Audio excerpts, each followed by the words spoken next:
ഇനി കാണിക്കാൻ പോകുന്നത് ഞാനൊക്കെ സ്കൂളിൽ പഠിക്കുമ്പോഴത്തേക്ക് ഞങ്ങൾക്ക് മമ്മി ഉണ്ടാക്കി തരുന്ന ലഞ്ച് ബോക്സിലൊക്കെ വെച്ചിരുന്ന കറികളാട്ടോ കാണിക്കുന്നത്. ഉരുളക്കിഴങ്ങ് മെഴുക്ക് പുരട്ടി, പരിപ്പ് മെഴുക്ക് പുരട്ടി, വൻപയർ മെഴുക്ക് പുരട്ടി, ചെറുപയർ തോരൻ, മുട്ടത്തോരൻ, പിന്നെ ചില സമയത്ത് കടലക്കറിയും ഉണ്ടാവും കേട്ടോ. അപ്പോൾ ഇത്രയും സാധനങ്ങൾ, അത് എല്ലാ ദിവസവും ഓരോരോ കറികളെ ഉണ്ടാവുള്ളൂ കേട്ടോ. ഒരുപാട് കറികളൊന്നും നമ്മൾ കൊണ്ടുപോകാറൊന്നുണ്ടായിരുന്നില്ല. ചിലപ്പോൾ മുട്ട വറുത്തിട്ടും ഞങ്ങൾക്ക് വെച്ച് തരാറുണ്ട്. മീൻ ഞങ്ങൾ സ്കൂളിൽ കൊണ്ടുപോകാറേ ഉണ്ടായിരുന്നില്ല കേട്ടോ. ചിക്കൻ ഉണ്ടെങ്കിൽ കൊണ്ടുപോകും, അത്രയേ ഉള്ളൂ. അതൊന്നും എപ്പോഴൊന്നുമില്ല. കൂടുതലും ഈ കറികളൊക്കെ തന്നെയാണ് കൊണ്ടുപോയിക്കൊണ്ടിരുന്നത് കേട്ടോ. വേറെ പ്രത്യേകിച്ച് കറികളൊന്നും അങ്ങനെ കൊണ്ടുപോകാറുണ്ടായിരുന്നു. അപ്പോൾ ഞങ്ങൾക്ക് 3 പേർക്കും ഇത് തന്നെയായിരുന്നു ഏറ്റവും കൂടുതൽ ഇഷ്ടം കേട്ടോ. അതിൽ ഏറ്റവും കൂടുതൽ ഇഷ്ടം 3 പേർക്കും ഉരുളക്കിഴങ്ങ് മെഴുക്ക് പുരട്ടിയായിരുന്നു കേട്ടോ. അപ്പോൾ ഞങ്ങൾ സ്കൂളിൽ പഠിക്കുമ്പോൾ പിള്ളേരവരെ കളിയാക്കിയിട്ടുണ്ട്, നിങ്ങൾക്ക് ഇന്നും ഉരുളക്കിഴങ്ങ് മെഴുക്ക് പുരട്ടിയാണോ എന്ന് ചോദിക്കലുണ്ടായിരുന്നു കേട്ടോ. പക്ഷേ ഞങ്ങൾക്കിത് ഭയങ്കര ഇഷ്ടമായിരുന്നു കേട്ടോ. അപ്പോൾ ഇത് എങ്ങനെയാണ് ഉണ്ടാക്കുന്നത് നോക്കാം കേട്ടോ. ഫ്രണ്ട്സ്, എൻ്റെ പേര് രഞ്ജിഷ മുരളി. എല്ലാവർക്കും സിമീസ് നാരൻ കിച്ചണിലേക്ക് സ്വാഗതം. രാവിലെയൊക്കെ ഉണ്ടാക്കുമ്പോൾ നമ്മൾ എളുപ്പമായിട്ടല്ലേ ഉണ്ടാക്കുന്നത്. അപ്പോൾ ഞാൻ കുക്കറിലാട്ടോ വേവിക്കുന്നത്. 2 വലിയ പൊട്ടാറ്റോ ചെറിയ പീസസായിട്ട് കട്ട് ചെയ്തത്, അത് നമുക്ക് പ്രഷർ കുക്കറിലേക്ക് മാറ്റാം. അരിഞ്ഞതിന് ശേഷം ഒന്ന് നന്നായിട്ടൊന്ന് കഴുകിയെടുക്കണം കേട്ടോ. മുറിച്ചതിന് ശേഷം കഴുകാതെയാണ് ഉണ്ടാക്കുന്നതെന്നുണ്ടെങ്കിൽ അതിൻ്റെ ഒരു വേറെ ടേസ്റ്റാണ്. പക്ഷേ ഞങ്ങൾ മമ്മി ഇതുപോലെ മുറിച്ചിട്ട് കഴുകിയിട്ടാണ് കേട്ടോ ഉണ്ടാക്കാറ്. അപ്പോൾ നമ്മളിത് കഴുകി വെച്ചിട്ടുണ്ട്. ഇതിലേക്ക് മീഡിയം സൈസിലുള്ള ഓണിയൻ ഇതുപോലെ വലിയ കഷ്ണങ്ങളായിട്ടാട്ടോ മുറിച്ചേക്കുന്നത്, അതും ഇതിലേക്ക് അങ്ങ് ചേർക്കാം. ഉപ്പ്, പ്രഷർ കുക്കറിൽ ഉണ്ടാക്കുന്നതുകൊണ്ട് ഇതിലേക്ക് ഒരു ഇച്ചിരി വെള്ളം ഒഴിച്ചാൽ മതിയേ, പൊടിക്ക് ഒഴിച്ചാൽ മതി. ദെൻ ഇത് നന്നായിട്ടൊന്ന് മിക്സ് ചെയ്യാം. നമ്മളിതാ ഇത്രയും വെള്ളം ഒഴിച്ചിട്ടുള്ളൂ കേട്ടോ അതിൻ്റെ അകത്ത്. പ്രഷർ കുക്കറിൽ നമുക്ക് കാണുന്നുണ്ടല്ലോ, ഇതേപോലെ അത്രയേ ഉള്ളൂ കേട്ടോ വെള്ളം. സ്റ്റീലിൻ്റെ പ്രഷർ കുക്കറാണെങ്കിൽ കുറച്ചും കൂടെ വെള്ളം ഒഴിക്കേണ്ടി വരും. ഇത് സ്റ്റീലല്ല, ഇത് അലൂമിനിയമാണ്. അപ്പോൾ കുറച്ച് വെള്ളം ഒഴിച്ച് വെച്ചാൽ മതി കേട്ടോ. ഇനി ഇത് അടച്ചു വെച്ചിട്ട് ഒരു വിസിൽ വരുന്നവരെ ഇതൊന്ന് വേവിച്ചെടുക്കാം. ഒരു വിസിൽ വന്നിട്ടുണ്ട്, സ്റ്റൗ ഓഫ് ചെയ്യാം കേട്ടോ. കാരണം ഇപ്പോൾ ചെറിയ കുക്കറായതുകൊണ്ട് പെട്ടെന്ന് തന്നെ പ്രഷർ പോകുമല്ലോ. നമുക്ക് പ്രഷർ പോയിക്കുമ്പോഴത്തേക്ക് ഇത് ഓപ്പൺ ആക്കാം കേട്ടോ. ഇനി ഇതിലേക്ക് നമുക്ക് വറുത്തിടണം. അതിനായിട്ട് ഒരു 4 ചെറിയ ഉള്ളി എടുത്തിട്ടുണ്ട് കേട്ടോ. ഇനി ഇത് തൊലിയൊക്കെ കളഞ്ഞിട്ട് അതൊന്ന് നമുക്കൊന്ന് കഴുകിയെടുക്കാം. തൊലി കളഞ്ഞതിന് ശേഷം ഇതൊരു ഇടികല്ലിലേക്ക് മാറ്റാം. ഇതൊന്ന് ചതച്ചെടുക്കാം കേട്ടോ. അപ്പോൾ വെളുത്തുള്ളിയുടെ ടേസ്റ്റ് ഇഷ്ടമാണെങ്കിൽ ചേർക്കാം. പക്ഷേ ഞങ്ങൾ വീട്ടിൽ വെളുത്തുള്ളി ചേർക്കാറില്ല കേട്ടോ. ഈ ചെറിയ ഉള്ളി മാത്രമേ ചേർക്കാറുള്ളൂ. പിന്നെ നമ്മുടെ അടുത്ത് ഇടിച്ച മുളക് ഉള്ളതുകൊണ്ട് ഞാനിതിലേക്ക് ചതയ്ക്കുന്നില്ല. അതല്ലാന്നുണ്ടെങ്കിൽ വറ്റൽ മുളക് ഒരു 2 or 3 അത് എരിവനുസരിച്ചിട്ട് ചേർക്കാം കേട്ടോ. ഇതിലേക്ക് കുറച്ച് കറിവേപ്പില കൂടി ഇട്ട് കൊടുക്കാം കേട്ടോ. ചതയ്ക്കുമ്പോൾ കറിവേപ്പിലേക്ക് നല്ലൊരു ആ കറിവേപ്പിലയുടെ ഫ്ലേവറൊക്കെ നന്നായിട്ട് വരും കേട്ടോ. കുറച്ച് വെള്ളം ഒഴിച്ചേക്കുന്നതുകൊണ്ട് ഇതിൽ ഫുൾ വെള്ളം വറ്റിയില്ല കേട്ടോ. അപ്പോൾ ഇതുപോലെ ആയിട്ടിരിക്കുന്നത്. ഇനി നമുക്കത് വറുത്തിടാം കേട്ടോ. ഇനി ഇത് ഒന്ന് മൊരിയിച്ചെടുക്കാൻ വേണ്ടിയിട്ട് ഒരു ചീനച്ചട്ടി ചൂടാക്കാൻ വെച്ചിട്ടുണ്ട്.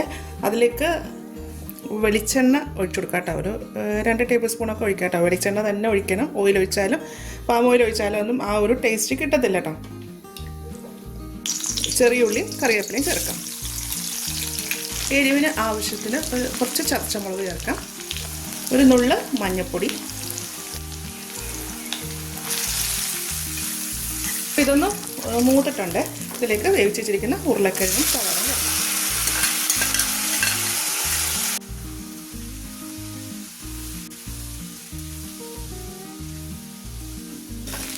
ഇപ്പോൾ ഇത് നന്നായിട്ടൊന്ന് മുരിഞ്ഞിട്ടുണ്ട് കേട്ടോ, എണ്ണയിൽ കിടന്നിട്ട്. അപ്പോൾ ഇത് നമ്മുടെ ഉരുളക്കിഴങ്ങ് മെഴുക്ക് പുരട്ടി റെഡി ആയിട്ടുണ്ട് കേട്ടോ. പരിപ്പ് മെഴുക്ക് പുരട്ടി ഉണ്ടാക്കാൻ വേണ്ടിയിട്ട് ഞാൻ കുറച്ച് പീസ് പരിപ്പ് കഴുകി വെച്ചിട്ടുണ്ട് കേട്ടോ. അപ്പോൾ ഇത് മെഴുക്ക് പുരട്ടി ഉണ്ടാക്കാനായിട്ട് പീസ് പരിപ്പാണ് നല്ലത് കേട്ടോ, കടലപ്പരിപ്പല്ല. അതുപോലെ തോരപ്പരിപ്പും അത്ര ടേസ്റ്റ് ആകത്തില്ല.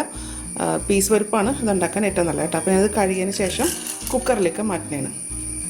ഇതിലേക്ക് ഉപ്പ്, വേകാൻ ആവശ്യത്തിന് വെള്ളം. ഇനി ഇത് സ്റ്റൗവിലേക്ക് മാറ്റാം. ഇതിലേക്ക് വറുത്തിടാൻ വേണ്ടിയിട്ട് കുറച്ച് ചെറിയ ഉള്ളി,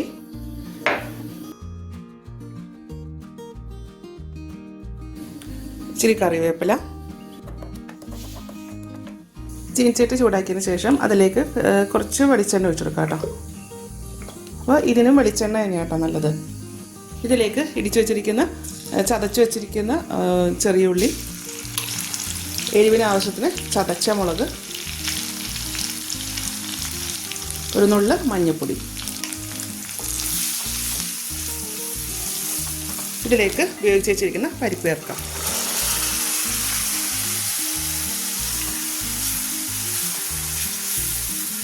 ഈ പരിപ്പ് ഒരുപാട് കുഴഞ്ഞൊന്നും പോയിട്ടൊന്നുമില്ല കേട്ടോ. അപ്പോൾ പീസ് പരിപ്പാകുമ്പോൾ അങ്ങനെ പെട്ടെന്ന് വെന്തുടഞ്ഞു പോകില്ല.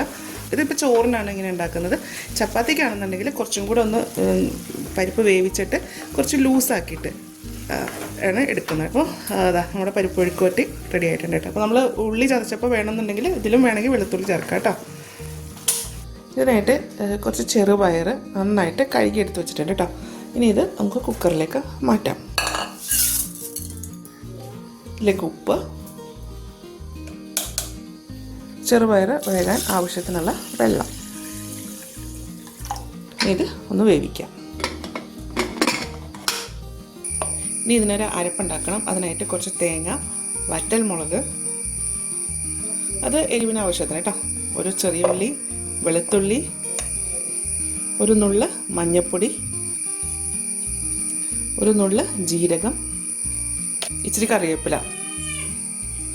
എന്ന് ഇത്ര സാധനങ്ങൾ മിക്സിയിലിട്ടിട്ട് ഒന്ന് ചെറുതായിട്ടൊന്ന് ക്രഷ് ചെയ്തെടുക്കാം. ഞാനിപ്പം ഇടികല്ലിലിട്ടിട്ട് ഒന്ന് ചതച്ചെടുക്കുക ചെയ്യുന്നതെല്ലാം. അല്ല അരകല്ലിലിട്ട് ഒന്ന് ജസ്റ്റ് ഒതുക്കിയാലും മതി. ഇനി ഒരു ചീനച്ചട്ടി ചൂടാക്കാൻ വെക്കാം കേട്ടോ. അതിലേക്ക് ഒരു ടേബിൾ സ്പൂൺ വെളിച്ചെണ്ണ ഒഴിക്കാം. വെളിച്ചെണ്ണ ചൂടായി കഴിയുമ്പോൾ കുറച്ച് കടുക്,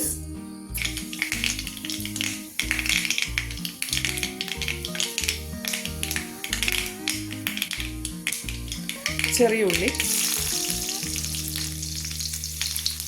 വറ്റൽ മുളക്, കറിവേപ്പില. ഇത് എല്ലാം മൂത്തിട്ടുണ്ട്. അതിലേക്ക് വേവിച്ച് വെച്ചിരിക്കുന്ന ചെറുപയർ ചേർക്കാം.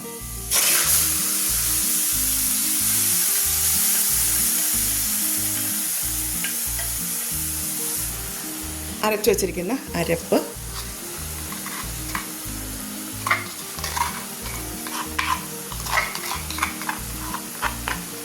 ഇനി ഇതൊന്ന് കഴുകി ഒഴിക്കാം. ഇനി ഇതെല്ലാം കൂടെ ഒന്ന് യോജിപ്പിക്കാം.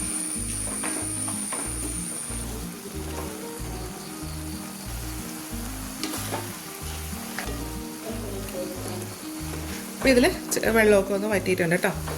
ഇനി സ്റ്റൗ ഓഫ് ചെയ്യാം. അപ്പോൾ ചെറുപയർ തോരനും റെഡി ആയിട്ടുണ്ട്.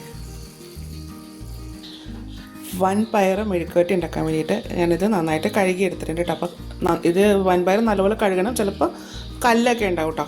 ഇപ്പം അങ്ങനെ കല്ലൊന്നും ഉണ്ടാവാറില്ല. മുന്നേയൊക്കെ നമ്മൾ മേടിക്കുമ്പോൾ കല്ലുണ്ടാവലുണ്ടായിരുന്നു കേട്ടോ. അപ്പോൾ നമ്മൾ അരിയൊക്കെ അരിച്ചെടുക്കുന്ന പോലെ തന്നെ അരിച്ചെടുക്കാം കേട്ടോ. അപ്പോൾ അത് വേഗം താമസമുള്ളതുകൊണ്ട് ഞാൻ കുക്കറിലേക്ക് മാറ്റണം കേട്ടോ. അപ്പോൾ ഞാനത് വെള്ളത്തിൽ കുതിർത്തൊന്നും വെക്കുന്നൊന്നുമില്ല. അത് അങ്ങനെ തന്നെ വെള്ളത്തിലേക്ക് കുക്കറിലേക്ക് ഇടുക കേട്ടോ. മമ്മി ഇത് ഇങ്ങനെ വെള്ളത്തിൽ കുതിർത്ത് വെക്കാറില്ല. അപ്പോൾ ഞാനും അതുപോലെ തന്നെയാണ് ചെയ്യുന്നത്. ഇതിലേക്ക് ഉപ്പ്, വേകാൻ ആവശ്യത്തിനുള്ള വെള്ളം. വൻപയറിന് കുറച്ച് വേവുള്ളതുകൊണ്ട് ഞാൻ കുറച്ചധികം വെള്ളം വെക്കുന്നുണ്ട്. ഇതിൽ വേറെ ഒന്നും ചേർക്കേണ്ട. ഇത് ഇങ്ങനെ തന്നെ നമുക്ക് ഒന്ന് വേവിച്ചെടുക്കാം. ഇതിലേക്ക് വറുത്തിടാൻ വേണ്ടിയിട്ട് കുറച്ച് ചെറിയ ഉള്ളി വേണമെന്നുണ്ടെങ്കിൽ വെളുത്തുള്ളി ടേസ്റ്റ് ഇഷ്ടമാണെങ്കിൽ അതും ചേർക്കാം കേട്ടോ. അപ്പോൾ നമ്മൾ ചേർക്കാറില്ല. ഇത് ചേർക്കാം. കുറച്ച് കറിവേപ്പില,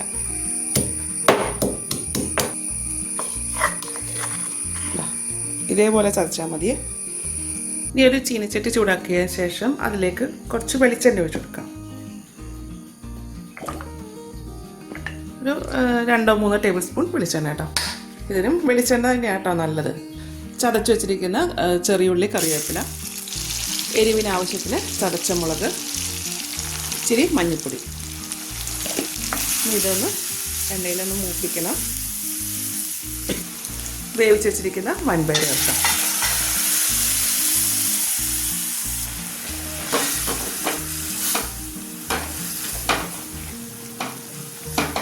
ഇതിൻ്റെ വെള്ളമൊക്കെ വറ്റി ഒന്ന് കുറുകി വന്നിട്ടുണ്ട്. ഇത് നമുക്ക് സ്റ്റവ് ഓഫ് ചെയ്യാം. ചൂടാറുമ്പോഴത്തേക്ക് നന്നായിട്ടത് കുറുകി വരും കേട്ടോ. കുറച്ച് വെള്ളം അതിനകത്ത് ഇരിക്കുന്നത് നല്ലതാട്ടോ. നമ്മുടെ വൻപയർ മെഴുക്കുവരട്ടി റെഡി ആയിട്ടുണ്ട്. മുട്ട തോരനാക്കാൻ വേണ്ടിയിട്ട് 2 മുട്ട, ഒരു മീഡിയം വലുപ്പത്തിലുള്ള സവാള കുഞ്ഞതായിട്ട് അരിഞ്ഞത്, എരിവിന് ആവശ്യത്തിന് 1-2 പച്ചമുളക്, കുറച്ച് കറിവേപ്പില, ഉപ്പ്, കുറച്ച് തേങ്ങ. ഇനി ഇതെല്ലാം കൂടെ ഒന്ന് നന്നായിട്ടൊന്ന് യോജിപ്പിച്ചെടുക്കാം. ഇതിന് കളർ കിട്ടണമെന്നുണ്ടെങ്കിൽ ഒരു നുള്ളു മഞ്ഞൾപ്പൊടിയൊക്കെ ചേർക്കാം കേട്ടോ. നമ്മൾ ചേർക്കാറില്ല. ഇത് നന്നായിട്ട് അടിച്ചു വെച്ചിട്ടുണ്ട് കേട്ടോ. ഇതിൽ വേറെ ഒന്നും നമുക്ക് പാലോ ഒന്നും ചേർക്കാം. ചിലരിങ്ങനെ ഫ്ലഫി ആയിട്ട് വരാൻ പാലൊക്കെ ചേർക്കലുണ്ട്. ഒന്നും ചേർക്കണ്ട, ഇത്രയും മതി കേട്ടോ. ഇനി ഇത് നമുക്ക് വറുത്തെടുക്കാം. ഇനി ഒരു ചീനച്ചട്ടി ചൂടാക്കാൻ വെച്ചിട്ടുണ്ട്. അതിലേക്ക് കുറച്ച് വെളിച്ചെണ്ണ ഒഴിച്ചു കൊടുക്കാം. ഇതിന് വെളിച്ചെണ്ണ തന്നെയാണ് ഞാൻ യൂസ് ചെയ്യുന്നത് കേട്ടോ. എണ്ണ ചൂടായി കഴിയുമ്പോൾ 1/4 ടീസ്പൂൺ കടുക്,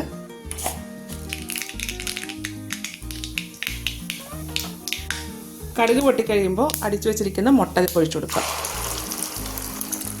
അടിച്ചു വെച്ച പാത്രത്തിലേക്ക് ഒരു 2-3 ടേബിൾ സ്പൂൺ വെള്ളം ഒഴിച്ചിട്ട് ഇതിലേക്ക് ചേർക്കാം. തവിയുടെ ബാക്കോ അല്ലെങ്കിൽ സ്പൂണിൻ്റെ ബാക്കോ വെച്ചിട്ട് ഇതൊന്ന് ഇങ്ങനെ ചിക്കിയെടുക്കാം.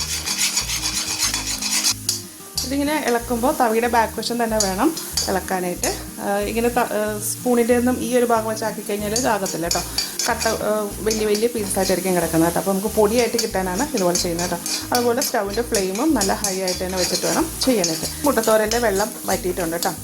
അപ്പോൾ എല്ലാം നല്ല വിട്ട് വന്നിട്ടുണ്ട്. അതുപോലെ ചെറിയ പീസസ് ആയിട്ടാണ് കേട്ടോ അതിങ്ങനെ നല്ല ഇതായിട്ട് സ്ക്രാമ്പിൾ ചെയ്തും വന്നിട്ടുണ്ട് കേട്ടോ. അപ്പോൾ നമ്മുടെ മുട്ടത്തോരനും റെഡി ആയിട്ടുണ്ട്. മമ്മി ഞങ്ങൾക്ക് ലഞ്ച് ബോക്സിൽ തന്നിടുന്ന കറികളൊക്കെ കണ്ടില്ലേ. അപ്പോൾ ഇതൊക്കെ തന്നെയാണ് കേട്ടോ. അപ്പോൾ ഇതുപോലെ ഒന്ന് ഉണ്ടാക്കി നോക്കുക. ഉണ്ടാക്കി നോക്കിയിട്ട് ഇതിൻ്റെ അഭിപ്രായം കമൻറ്റ് ബോക്സിൽ ഇടുക. ചാനൽ ആദ്യമായിട്ടാണ് കാണുന്നതെങ്കിൽ സബ്സ്ക്രൈബ് ചെയ്യുക. വീഡിയോ ഇഷ്ടമാണെന്നുണ്ടെങ്കിൽ ലൈക്ക് ചെയ്യുക, ഷെയർ ചെയ്യുക. അപ്പോൾ ഇനി അടുത്ത ദിവസം അടുത്ത റെസിപ്പിയുമായി കാണാം. Thank you.